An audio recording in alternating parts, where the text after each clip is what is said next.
Dubai to Tel Aviv to Kiev, these cities have faced the brunt of nearly unstoppable ballistic missiles. These systems, falling from the sky at hypersonic speeds of over 6 times the speed of sound, can't be stopped by regular air defenses. Countries such as Iran and China rely considerably on ballistic missiles for defenses.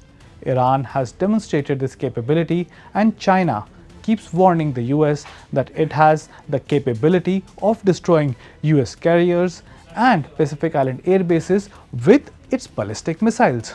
India too is building different types of ballistic weapons at both the tactical and strategic level. These missiles will both execute missions and act as deterrents against threats. One key component of this branch of weapons is short-range ballistic weapons. Let's in this video have a look at what India has developed to smash through a shocked and helpless enemy.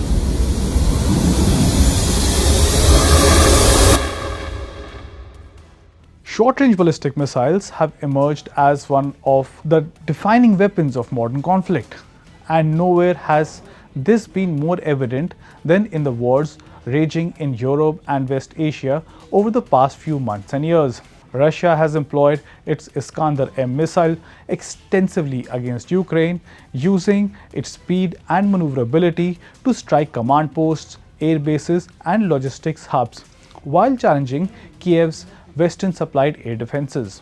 Iran, on the other hand, too has leaned heavily on its short and medium range ballistic missile arsenal, firing waves of missiles at Israel during recent exchanges and testing the limits of even the vaunted Iron Dome and Arrow interceptor missile defense systems. These conflicts have driven home a hard truth. Intercepting short-range ballistic missiles remains one of the toughest challenges in modern air defenses.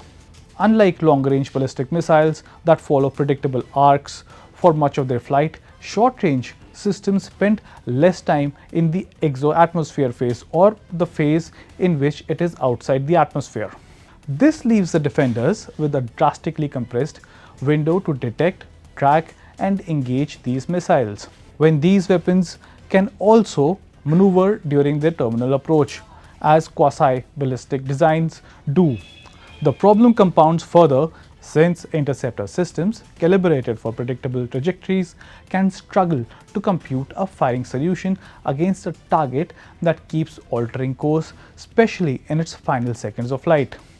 It is against this global backdrop that India's Pralay missile deserves close attention.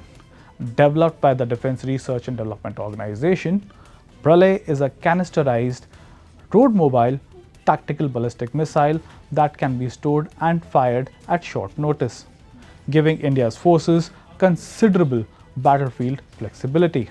Drawing on technology from the Prahar missile and the Prithvi Defense Vehicle Interceptor program, Pralay was conceived to fill a very specific gap.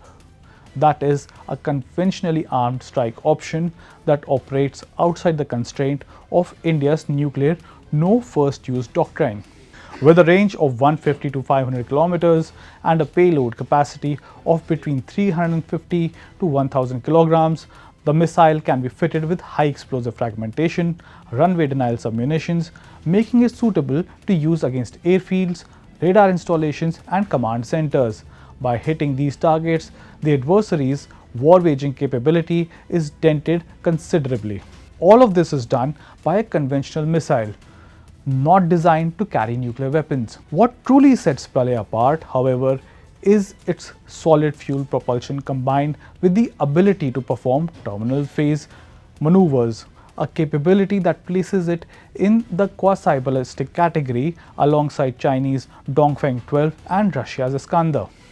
Slated to join India's proposed integrated rocket force alongside the BrahMos, Nirbhay, and the Pinaka, Pralay's combination of speed, trajectory, unpredictability, and warhead flexibility makes it arguably one of the most capable short-range ballistic missiles in its class today.